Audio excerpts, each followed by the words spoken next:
Pound for Pound Sports Entertainment. Hit that like button, hit that subscribe button right now for your boy. We got Mr. Rick Glaser, international agent, broker, and consultant on the line, giving the fans an update on Terence Crawford versus Errol Spence.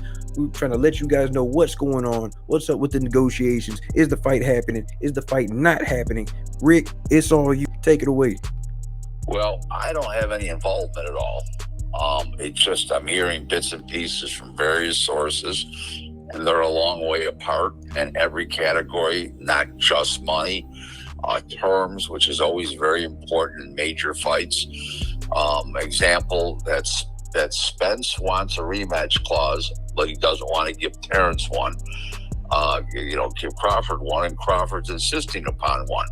And Crawford is duly entitled to one due to the fact that he's I would call him almost legendary, if not legendary, 3-division world champ, undefeated, pound for pound, at least one or two, and a champion himself. And there's no reason not to do a rematch. It's the most amount of money for Spence is this fight, and it's the most amount of money in a rematch for Spence. So there's nobody else for him to fight at 147 pounds. Now, could he move up to 54? He's not fighting Charlo, so there's no money at 54 unless he's going to fight Charlo.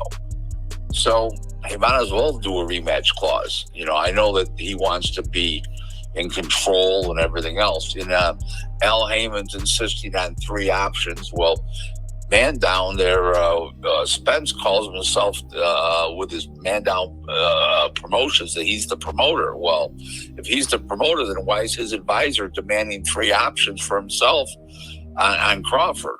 So it's a big cluster, and a clusterfuck is what it is. And that's just the way it is. I don't see the fight being made. And if it is made, it won't be made for November. It'll be made for sometime next year. And it won't be made now. Spence will probably really fight Thurman. I think that's been the plan all along. I think they've done this to make Terence look like a diva, like he's the B-side and he's just supposed to jump in their beckoning call and shit, which isn't true. That's what they shouldn't be doing that. Okay, Terence deserves the respect of a 3-division world champ and first ballot Hall of Famer. I mean, I'm an elector at the Hall of Fame. He's a no-brainer to be in the Hall of Fame, Crawford, and they're just not getting respect. And I feel it's been the plan of Heyman all along to not fight Crawford and to make Crawford look bad, like he's a diva or he's being unrealistic on the terms and stuff, like he's ducking Spence, when in fact they don't really want the fight. They want to fight Thurman. It's an easy fight. I know that what's his name's in line in the pecking order, Stanionis, but they'll put Stanionis on the card or on another show on Showtime in the main event. They'll let him fight who he wants to fight, and Crawford will end up fighting Thurman. The problem with Stanionis is he's a really good fighter, but not enough people know him where they can put it on pay-per-view. They can do Spence and Thurman on pay-per-view, and even though it's not. Thurman's on the back 9. It's just a fight. It's not that big a fight, but at least it's saleable. What do you make of that tweet that Errol Spence had put out the other day saying, when I said never, I meant never? I don't know what that means. Some people are hinting at he was talking about never fighting Keith Thurman. You know what? I don't know. He's got no reason not to fight Keith Thurman. Keith Thurman will draw his own, not fans, but at least people that know him. He's got a little name recognition, and it's still a credible win for Spence. I don't think Thurman's got any shot. I think he's in the back 9, but it's a saleable fight. The problem with Spence is he needs a B-side name to fight. He bombed that pay-per-view against Ugas, and Ugas was coming off a big win over Pacquiao, and he still bombed. And he needs a name. He needs a guy who's got some name recognition, and Thurman is that guy. It doesn't matter that Pacquiao lost. That Thurman lost to Pacquiao. Pacquiao lost to Ugas. Ugas is not a name. Spence needs a name guy. You know what it really Spence is? Spence is a B side. That is an A side, and Heyman is a figment of Heyman's imagination. Is what he really is, because he's not a huge draw. He can put asses in the seats in Dallas, but if you walk down New York City, you walk down Fifth Avenue or Madison Avenue, and you say, "Do you know who Errol Spence is?" They won't know who he is. He's not, he's a draw in Dallas as a site draw. He's not even a pay-per-view draw. I mean, just bombed on pay-per-view. I mean, bombed. I mean, tanked badly. You did mention that Al Heyman had 3 options for Errol Spence. Do you know who those 3 options were? No. Okay. No, you misunderstood. I said that Heyman wants 3 options on Crawford. Okay. In other words, he wants his 3 next fights after this fight. And if he's the advisor, why is he entitled to that? Errol Spence says he's the promoter.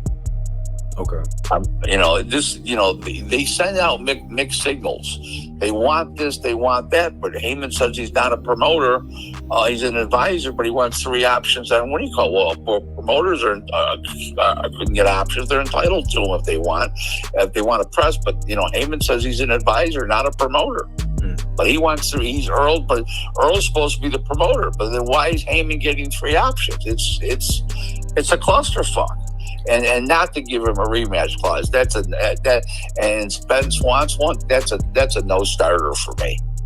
I wouldn't even engage in anything further in a conversation if that was the case. It's just not going to get made. They're just too far apart in every single category. And by the way, I'm not saying if you walk down Fifth Avenue, New York, Crawford, that they would know Crawford either. I didn't say that, but Earl's a Dallas attraction. Let's face it. He's not what does he do in Vegas? That's why he fights in Dallas. What does he do in LA? He's not that kind of fighter. There was rumors of Floyd Mayweather wanting to step in and get the fight made. Is there any truth to that? Does he have any type of involvement in that? He was trying to cuddle up to Terence Crawford, but Floyd don't put up his own money. What's Floyd gonna do? Use his mouth? No, seriously. If you talk about using a mouth, you might as well. A prostitute might as well get involved. I mean, what's Floyd gonna do? Never puts up his own money. It's always showtimes. What's he gonna do? If he was putting up his own money and say, "Hey, I'm putting up money for this fight. I'm going to give this guy 20, this guy 15. There's going to be a rematch clause for both guys," and he'd go, "Yeah." I don't hear him saying that, because I don't think that I think in what I'm thinking is that Floyd really thought that Spence wanted the fight. So he's saying, "Well, I'll get this together." And now, I think that Heyman says, "Hey, shut up. Spence don't really want this fight. I don't really want this fight." Something like that. I just don't think this fight's going to happen next. I can't see it if it happens at all. I mean, if it happens at all. I just don't think so. Okay, so hypothetically, if the fight does not happen, you mentioned Keith Thurman for Errol Spence. Who can fight Terence Crawford? He's got quite a few options. He's got Virgil Ortiz. He's got David Azavanian. He can fight. He's highly rated by the organizations. All the organizations. He's the European champion. He's not a great draw in England, meaning that he's not a native. He's an Armenian. He's not like born and raised there. He's an import, but his promoter Frank Warren has TV, and he has TV called BT Sports over there, which is the second biggest sporting network over there. Besides, the first one would be Sky TV. That's a possibility. And Frank Warren, as you know, is partners with Bob Arum and Tyson Fury. And I think maybe they would get some ESPN American TV money, and I think they could make Crawford and Azavanian. I think there's enough money there that you could make Crawford and Azavanian. And I think okay, another fight would be Virgil Ortiz, the winner of Virgil Ortiz and Michael McKinson, which is happening here very shortly. I believe in early August, and that's the winner will be number one in the BO and mandatory for Crawford, anyways. So those are two fights off the top of my head they could make.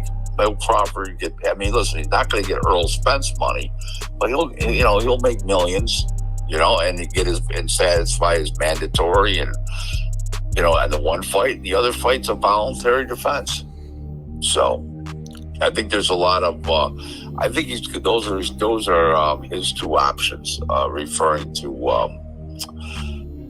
Crawford. As far as like I said, Spence, I think he's going to fight Thurman. I don't think that the other guys will draw pay-per-view. Okay. What do you think the backlash would be if the fans found out that this fight is not happening? Well, it's ugly. It's ugly. And Earl let everybody down a primrose rose path because they're going to put the onus on Crawford. And it's not Crawford's fault at all. They went into this thing with bad intention of not making this fight. Okay, they put up all kinds of roadblocks so Crawford wouldn't want the fight. The money, the rematch clause, that they're not what do you call getting free option. They keep throwing up roadblocks. Crawford has no right to the long-term auxiliary rights to the film of the fight. In other words, like 20 years from now, 10 years from now, he wouldn't own a piece of everything that they did was a roadblock. And there was no give and take. And I believe that shows very, very, very bad intent on their part. Spence and Heyman. Now, everybody knows I'm not a lover of Heyman, don't get me wrong. But, the facts speak for themselves. Whether I like it or not, the fight ain't going to happen, or it's not getting made. It doesn't happen. It doesn't happen. If it happens, hey, more power. I want the fight to happen. It's great for boxing. It's a fight that should be made, but I just don't see it. Well, we appreciate you for your time, Mr. Rick Glaser.